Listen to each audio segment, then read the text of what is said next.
Hai guys, aku Priti Sinta dari kelas C dalam mata kuliah Teori Media. Aku akan menjelaskan perbandingan antara semiotika Christian Metz dengan semiotika lainnya dalam analisis film. Sedikit tentang semiotika. Semiotika dalam film itu merupakan studi yang mempelajari tentang tanda-tanda atau simbol yang digunakan di dalam film untuk menyampaikan sebuah pesan tertentu. Ada beberapa komponen semiotika dalam film. Yang pertama ada objek, warna, atau visual tertentu. Contohnya warna merah, itu sering dikaitkan sebagai sesuatu yang berbahaya. Ada lagi kode dan konvensi. Ini maksudnya adalah pola atau aturan yang penonton itu sebenarnya udah tahu. Contohnya musik latar yang mengalun itu suaranya menegangkan. Kita semua penonton udah tahu ini pasti bakal ada sesuatu yang buruk. Atau enggak ketika suasana itu hening, itu kita semua udah tahu ini pasti bakal ada jump scare bentar lagi gitu. Ada lagi konotasi dan denotasi. Ini di pelajaran bahasa Indonesia sering kita temui konotasi itu makna yang tidak langsung dan denotasi itu adalah makna langsung. Kalau dalam film, denotasi itu adalah sesuatu yang ada di layar dan itu betul-betul itu. Itu betul-betul itu. Contohnya misalnya di depan itu ada hujan deras turun. Denotasinya apa? Ya hujan. Kalau konotasinya hujan deras turun ya mungkin ada hati seseorang yang sedang terluka jadi turun hujan menandakan kesedihan gitu-gitu. Kemudian ada juga mitos dan ideologi. Film juga sering merepresentasikan sebuah budaya tertentu. Contoh sederhananya kayak film superhero, Superman misalnya. Itu memperlihatkan tentang seseorang penyelamat yang kuat, hebat, dan tidak terkalahkan. Nah, itu tadi semiotika dalam film. Sebelum aku jelaskan lebih jauh, aku ingin ngasih tahu ke kalian siapa itu Christian Metz.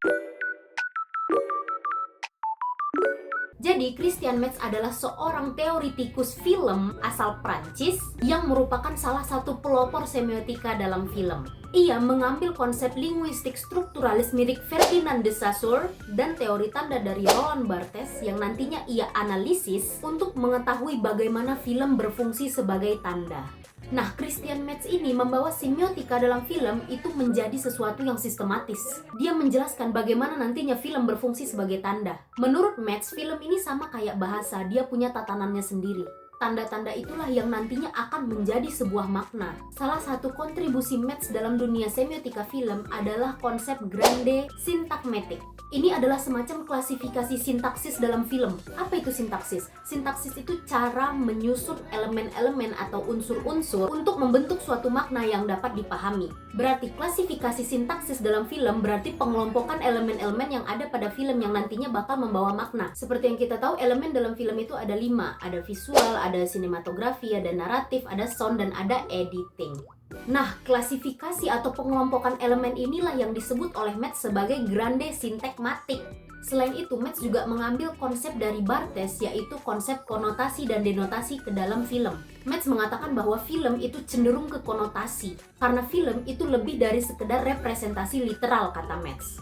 Nah, itu dia sedikit penjelasan tentang Christian Metz. Nah, sekarang kita akan membandingkan konsep semiotika si Metz ini dengan semiotika yang lainnya.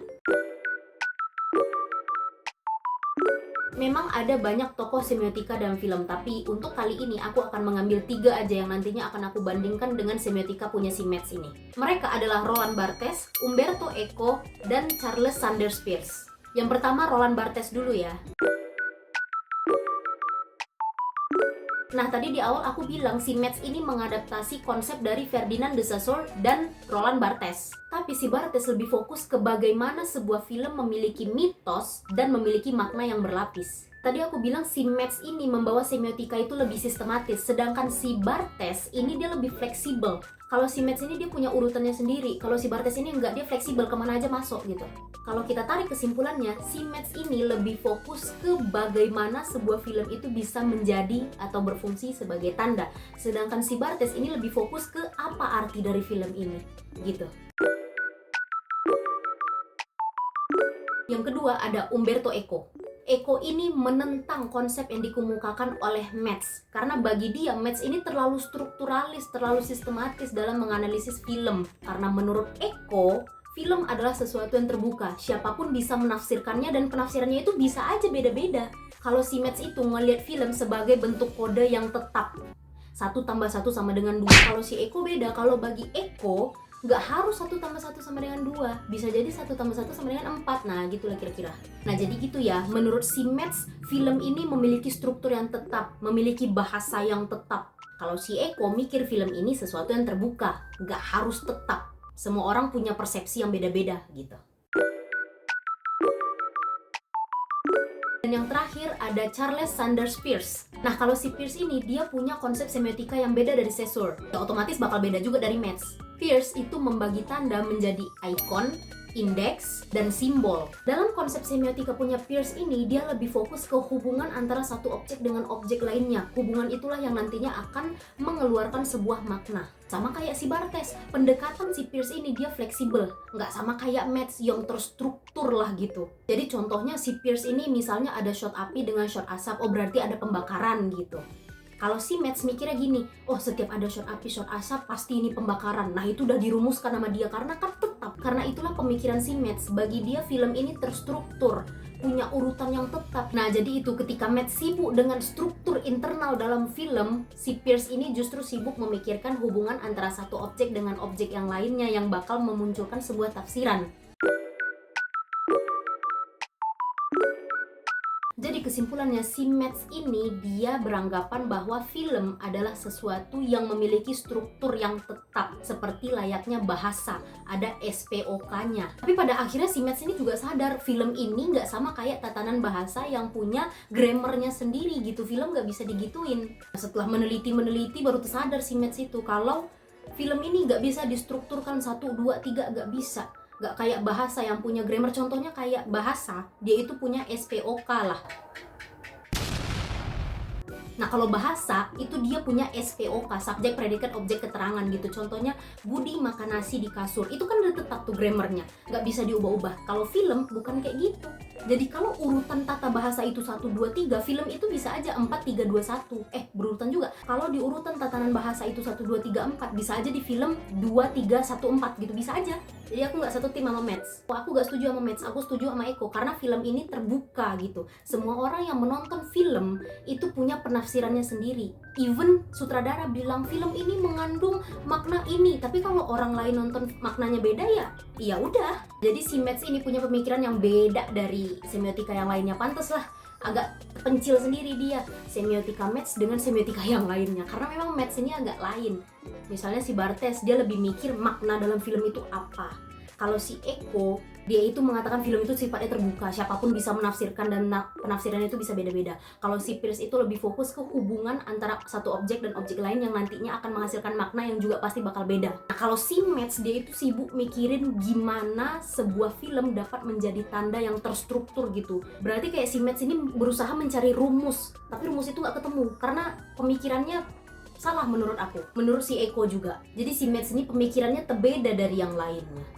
Nggak apa-apa juga sih sebenarnya mikir beda, tapi ya udah sih, nice try. Kapan-kapan coba lagi. Udah meninggal lah. Maaf Bapak Mads. Aku nambah satu orang lagi, yaitu Ferdinand de Saussure. Dari tadi aku nyebut nama dia tapi gak aku jelasin, baiknya aku jelasin lah ya. Ferdinand de Saussure adalah seorang linguis asal Swiss yang dianggap sebagai bapak semiotika modern dan menjadi salah satu pendiri konsep linguistik struktural. Saussure berpendapat bahwa bahasa adalah sistem tanda yang terstruktur, bukan sekedar kumpulan kata dan aturan. Ia mengembangkan konsep tanda bahasa yang terdiri menjadi dua elemen, yakni signifier atau penanda dan signified atau petanda. Ia juga membedakan langue dan parole, kemudian analisis sinkronik dan diakronik. Kenapa Ferdinand de Saussure ini nggak aku bandingkan dengan semiotika punya si Christian Metz? Karena pada dasarnya Saussure ini nggak pernah meneliti film secara langsung. Tapi pemikirannya terhadap tanda-tanda itulah yang menjadi dasar pemikiran dan pengembangan konsep para ahli semiotika film. Contohnya siapa? Christian Metz. Jadi kenapa si Ferdinand de Saussure ini disebut sebagai bapak semiotika modern padahal dia nggak pernah meneliti film secara langsung? Ya karena pemikirannya itu, pemikiran dia tentang tanda dan lain-lain itu menjadi dasar pengembangan konsep para ahli semiotika film.